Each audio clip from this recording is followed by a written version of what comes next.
This is a production of World Video Bible School. To God be the glory.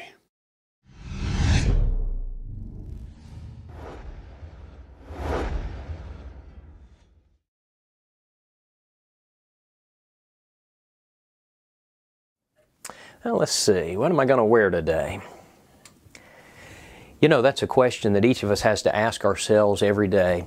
And there are several factors that help us answer that question. One factor would be, what am I going to be doing today? I'm not going to wear a suit if I'm going to be doing yard work. Another factor would be, of course, the weather. And I'm not going to wear short sleeves if it's going to be very cold outside.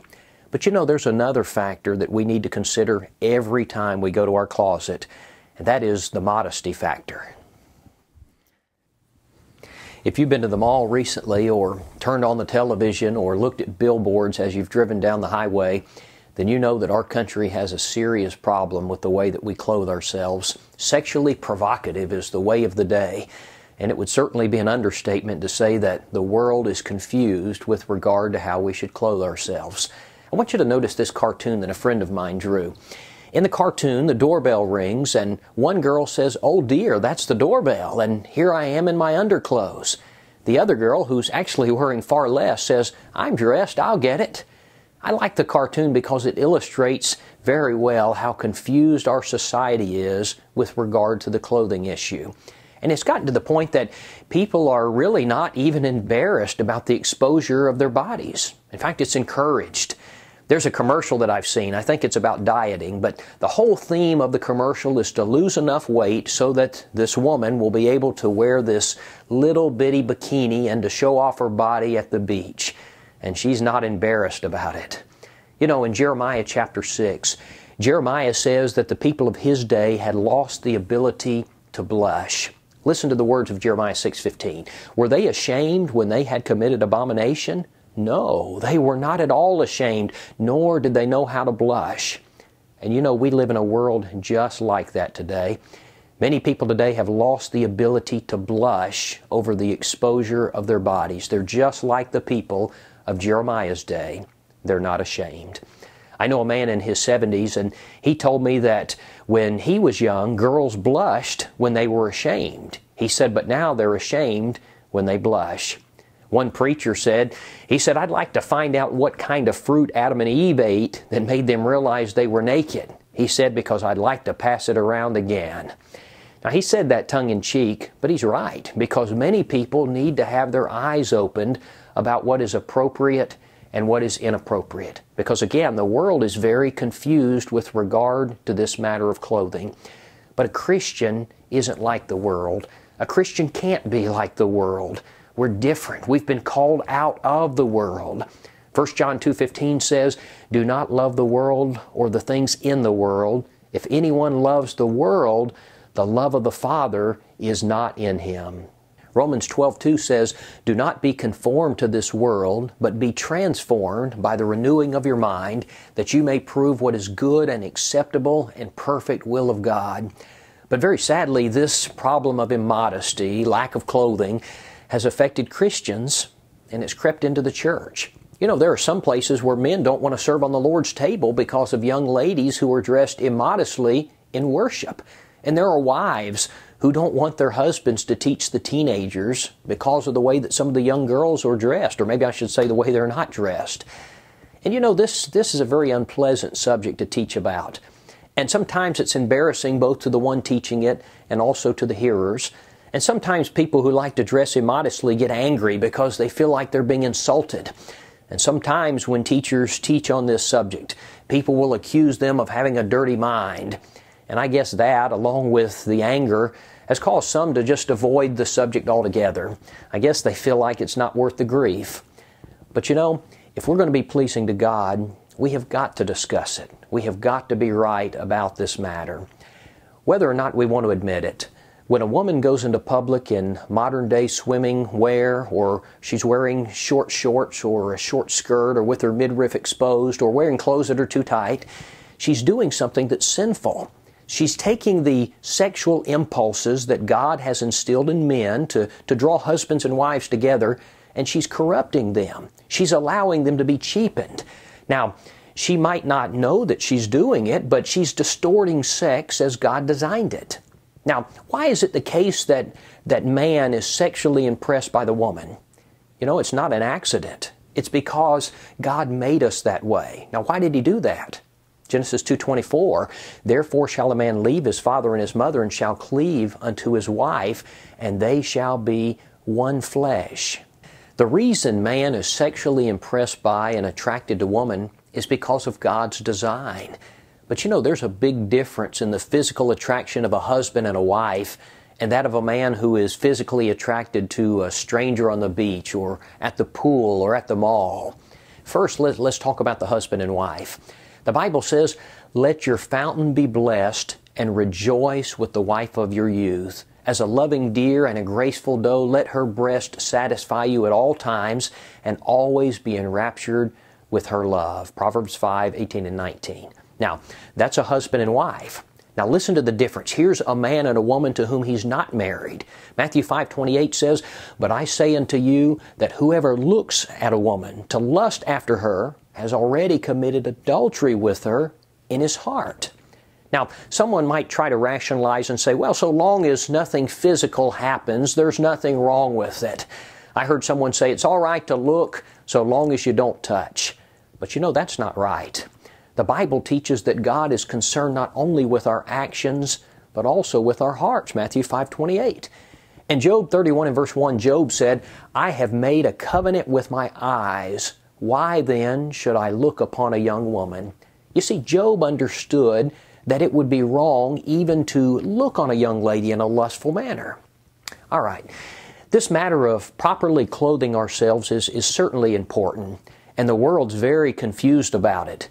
And so what I want to do is to list some considerations to help guide us in knowing how we ought to dress ourselves. Number one, the first consideration should always be what God said, God's law. You know, sometimes people will say, well, the Bible really doesn't tell us how to dress ourselves. But that's not true. The Bible does tell us. Some of it's very specific, and some of it's in principle. But the Bible does tell us. Now, I want to begin in the book of Genesis, Genesis chapter 2 and verse 25. The Bible says about Adam and Eve, they were both naked, the man and his wife, and they were not ashamed. Now, why were they not ashamed? Because apparently they weren't aware of the fact they were naked, according to verse 7. But after they ate of the forbidden fruit, the eyes of both of them were opened, and they were made aware of their condition.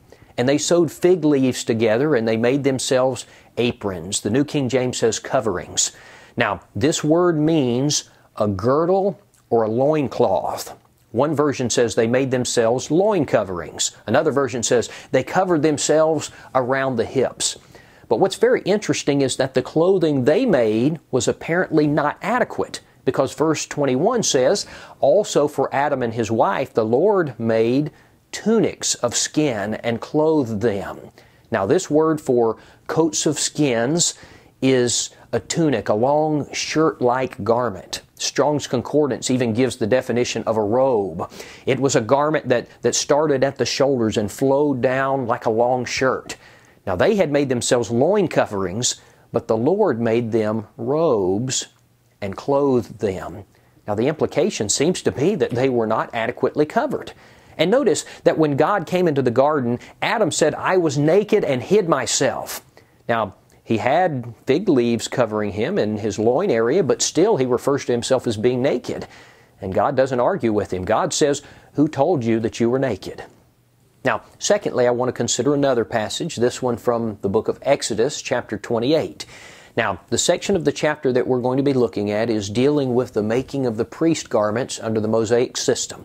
Now, beginning in verse 40, the text says, this is from the New King James Version, for Aaron's sons you shall make tunics, and you shall make sashes for them, and you shall make hats for them for glory and beauty. So you shall put them on Aaron and his brother and on his sons with him. You shall anoint them, consecrate them, and sanctify them, that they may minister to me as priests. Now listen to verse 42. And you shall make for them linen trousers to cover their nakedness. They shall reach from the waist to the thighs. Now notice especially this phrase, they shall reach from the waist to the thighs. One version puts it this way, reaching from the hips to the knees.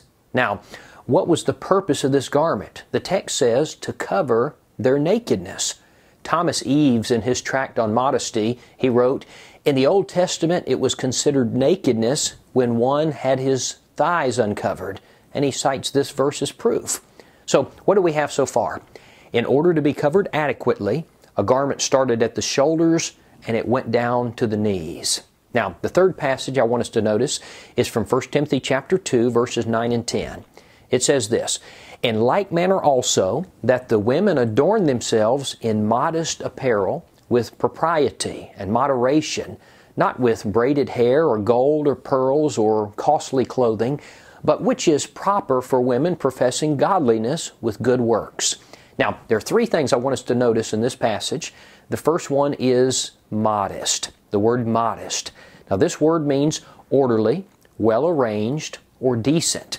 The idea is that she's to adorn herself or beautify herself in a way as to not draw undue attention to herself. Now, in the immediate context, what he's discussing is a woman who's overdoing it. That is, she's overdressing. She's wearing flashy clothes and a lot of makeup and expensive jewelry.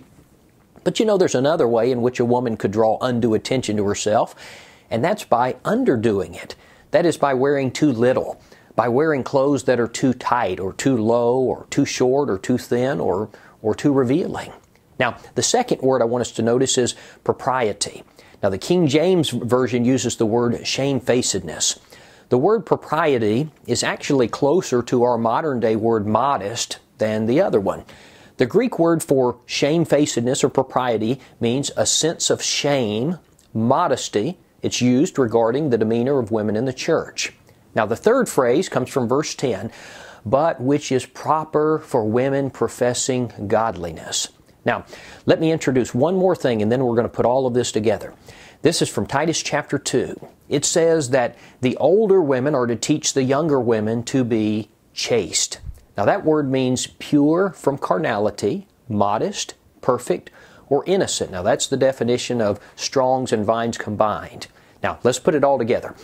A godly woman, then, is to dress in such a way so as to not draw undue attention to herself. She should have a sense of shame or modesty about her. She should be innocent and pure from carnality, and she should dress as a woman whose most important thing in life is to be pleasing to God. But I'm sad to say that modern-day swimwear doesn't fit that definition. And a person who wants to please the Lord has no business being out in public in modern-day swimming attire. Now, that would include both bikinis and one-piece bathing suits. And these cut-off shirts that expose the midriff, they don't fit this description, this biblical definition of modest. Most modern-day cheerleading uniforms don't even remotely come close to fitting this description. A large deal of athletic wear and shorts and form-fitting clothes don't fit this description. And a sporting event doesn't change you modest into modest. And a wedding doesn't make you modest into modest. Being near water doesn't make immodest modest. Hot weather doesn't even make immodest modest. On one occasion, a woman had come in to speak with President Woodrow Wilson about some matter. And when the woman left the office, another man in the office said something about her being an intelligent and attractive woman. President Wilson replied, "She was a well-dressed woman." The man said, "I didn't notice what she was wearing." President Wilson said, "That's how I know she was well-dressed." Now, you might be thinking, you're talking a lot about the woman. Isn't modesty applicable to the man? And certainly it is. But you know what's interesting? When you read the Bible, generally the principles of modesty are applied to women, and passages prohibiting lust are applied to men. Now, is that because women never lust, or because modesty doesn't apply to men? In both cases, the answer is no. It's because of the way we're designed. Lust is generally a bigger problem for the man than the woman. But all of these principles of modesty also apply to the man. If a man goes into public with his shirt unbuttoned halfway down his chest, or wearing no shirt at all, or wearing skin-tight jeans, he's doing something that is sinful, and no doubt something that could be a stumbling block for women. Now, that leads us to our second point. Our first consideration with regard to our clothing must be God. A second factor to consider when thinking about how to clothe myself, a second principle to guide me when determining how to dress, should be other people. If I'm living so as to please the Lord, then I don't want to do anything that would cause someone else to sin. I don't want to be a stumbling block in other people's path. And it is the case that the way I clothe or don't clothe myself can be a stumbling block for other people, which may lead them into sin. In Matthew 5:28, Jesus said, "Whoever looks at a woman to lust for her has already committed adultery with her in his heart." Did you realize that I can commit a sin in my mind that can cause me to lose my soul? That's exactly what the Lord says in this passage. Now, with that in mind, when I'm purchasing clothing, I need to think about other people. I need to think about what effect this clothing may have on them. One author wrote, "The leading fashion designers admit that the reason behind the short skirts and bare skin is to seduce men, and Christians certainly don't want to do that." Listen to Luke chapter 17 and verse 1. It says, "It is impossible that no offenses should come, but woe to him through whom they do come." One version says, "How terrible for him for whom they come." I don't ever want to be the cause of another person stumbling. Some years ago, there was a survey that was done among high school boys, and they were asked the question, "Can a girl tempt a boy by the way she dresses?" 98% of the boys said yes. They were asked the question, "Does fashion use sex appeal?" 96% of the boys said yes. They were asked, "Do you believe that boys are more stimulated by sight than girls?" 92% said yes. "Do you believe the passions of boys are A, more easily aroused than girls, B, less easily aroused, or C, the same?" 87% answered A, more easily aroused. They were asked, "Do you feel that girls really understand the problem of immodest apparel?" 50% of the boys said no, we don't think so. They were asked, "Which part of the female body as seen in public most quickly arouses your emotions?" 60% of the boys answered legs. They were asked, "If you were married, would you want other men and boys to lust after your wife?" 96% said no. And then they were asked, "If she dressed like most girls do today, would most boys be tempted to lust after her?" 77% said yes. Now, what does this survey tell us? Well, for one thing, it should tell us that the way we dress can and does affect those around us. You know, sometimes people will say, "Well, it doesn't matter how I dress or how I don't dress. People are going to sin or they're not going to sin." I want you to think about 2 Samuel chapter 11. Here's King David, and he's walking on the roof of the king's house, and he sees Bathsheba washing herself, evidently unclothed, at least to some degree.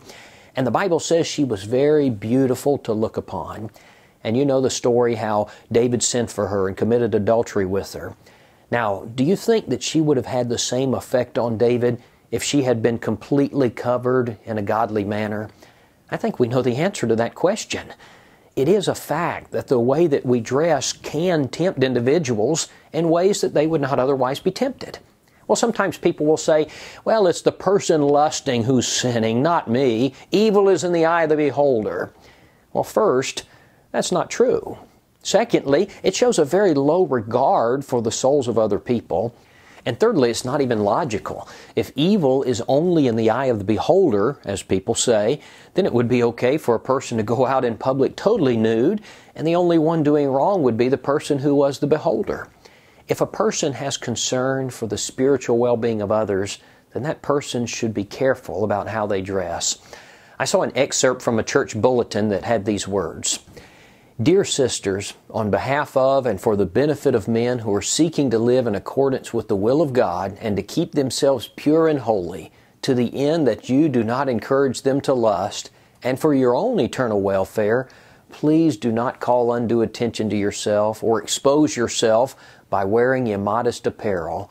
Godly men do not want to see your thighs or more in clothing that's too short, your cleavage in tops that are too low, your navel in tops that are too short, your undergarments in clothing that's too thin, nor the curves and characteristics of your body in clothing that is too tight. Please look in the mirror at yourself, front and back, and ask yourself if your attire is becoming one professing godliness. You may need to make some changes."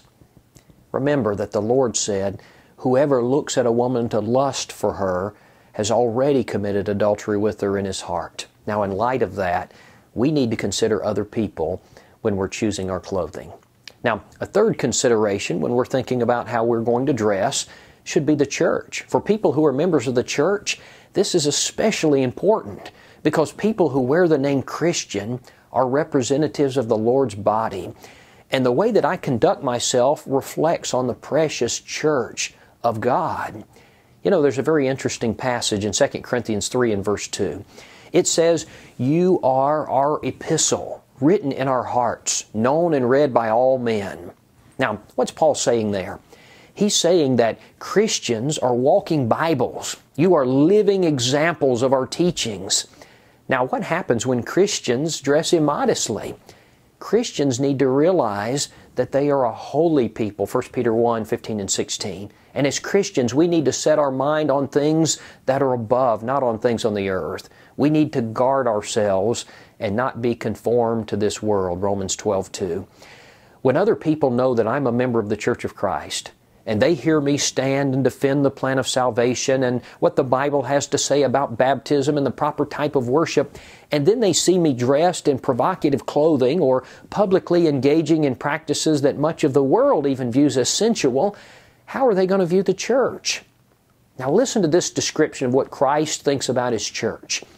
"Husbands, love your wives, just as Christ also loved the church and gave Himself for it, that He might sanctify and cleanse her with the washing of water by the Word, that He might present her to Himself," now listen, "as a glorious church, not having spot or wrinkle or any such thing, but that she should be holy and without blemish." Ephesians 5:25 through 27. Now, for just a minute, I want to talk about some of the false ideas that people have about immodest clothing. One idea that some people have is that immodest clothing is acceptable if you're involved in a sporting event. Now, we've already mentioned this briefly, but the Bible doesn't lay aside principles of modesty so that I can swim faster, or so that I can do gymnastics, or even to be a cheerleader. If you've ever watched the Summer Olympics, you know that in some of the sports, the clothing is nearly non-existent. And for some strange reason, even people who would normally oppose 95% nudity don't seem to have a problem with it because they say it's a sporting event. You know, it's a false idea, and God doesn't make exception for this. In the marriage relationship, it's appropriate to see each other so scantily clad. 1 Corinthians 7:4 says, "The wife does not have authority over her own body, but the husband does. And likewise, the husband does not have authority over his own body, but the wife does." But there's no verse that makes exception for sporting events. Number two, sometimes it's argued people see so much nakedness these days that they just really don't pay any attention to it anymore. But you know, that's simply not true. I might eat my favorite food until I'm sick of it, and I might lose my hunger for it. But God hasn't made us that way with reference to sexual desires. And besides, if that's the case, explain to me why cheerleaders wear those skimpy little uniforms even in the dead of winter. One preacher was talking about mixed swimming, and he wrote this. He said, "There's not an ordinary man who can look at a woman clad in nothing but a bathing suit for a long time without entertaining evil thoughts. But some will say it does not bother me." One who says that may be so young that his passions have not arisen, or he may be so old that they have subsided, or he may be so ignorant that he doesn't know what's going on, or he may not be normal, or he may be lying. He fits into one of these 5 categories, or he is a spiritual giant. But spiritual giants don't spend their time at mixed swimming parties. I think that's well said. Another false idea relates to our children. A parent might think, "But my daughter is just a child. Certainly she's not the object of lust." Well, certainly she's not to you, but what about a person of her own age? And you know what happens is our little girls so very quickly turn into little women, and that's when daddies need to step up and take the spiritual lead that God has assigned to them. You know, sometimes people have the idea that if a girl dresses immodestly, she is intentionally dressing so as to entice men. Now, while that may be true for some girls, it's certainly not true for all of them. God has made us different. Men and women are wired differently with regard to sexual desires. And many times, I think especially with young girls, they truly don't understand the effect that their clothing has on those of the opposite sex. And that's when daddies need to take the spiritual lead with reference to what's worn by his wife and by his daughters. How we clothe ourselves can have eternal implications both for us and for those around us. It can glorify God, or it can bring reproach on His church. And so our number one consideration cannot be, is this in style, or is this comfortable, or is this cool? Our number one consideration has to be, is this godly? Because eternally, none of those other things are going to matter.